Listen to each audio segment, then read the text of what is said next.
हे हो दुल्हे अपन बहिनी बचावा तोहार बहिनी भागथिन। अरे हे हो दुल्हे अपन बहिनी बचावा तोहार बहिनी भागथिन। भागत भागत आई फैजाबाद, भागत भागत आई फैजाबाद।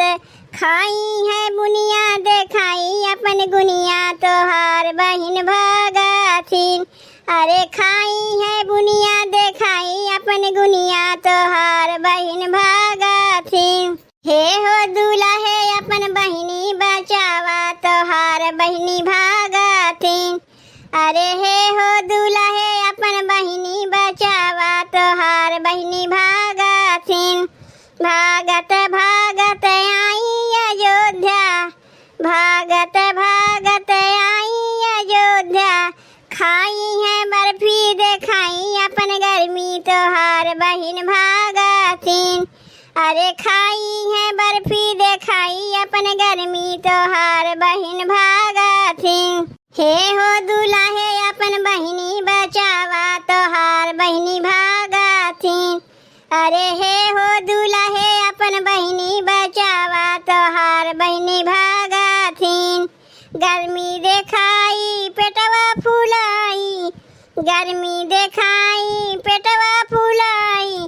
हमरे भैया के नौआ बताइन तोहार बहिन भागथिन।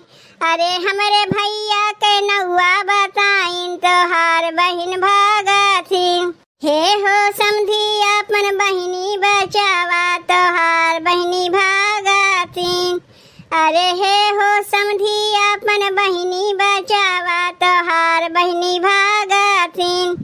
भागत भागत आई फैजाबाद, भागत भागत आई फैजाबाद। खाई है बुनिया देखाई अपन गुनिया तोहार बहिन भागथिन। खाई है बुनिया देखाई अपन गुनिया तोहार बहिन भागथिन। हे हो समधी अपन बहिनी बचावा तोहार बहिनी भागथिन। अरे हे हो समधी अपन बहिनी बचावा तोहार बहिनी भागथिन। भागत भागत आई अयोध्या, भागत भागत आई अयोध्या।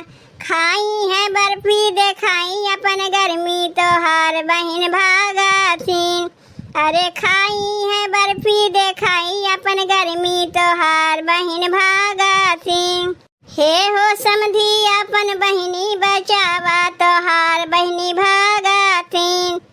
हे हो समधी अपन बहिनी बचावा तोहार बहिनी भागथिन। गर्मी देखाई पेटवा फुलाई, हमरे भैया के नौआ बताई। गर्मी देखाई पेटवा फुलाई, हमरे भैया के नौआ बताई तोहार बहिन भागथिन। अरे हे हो दुल्हे अपन बहिनी बचावा तोहार बहिनी भागथिन। अरे हे हो दुल्हे अपन बहिनी बचावा तोहार बहिनी भागथिन। बहिनी समधी और दुल्हा के बहिनिया कहीं दिखाई पड़े तनी कमेंटवा कह के बतायू। और गारी गीतिया अगर अच्छा लाग हो तो वीडियो का लाइक और चैनलवा का सब्सक्राइब जरूर कर दियो।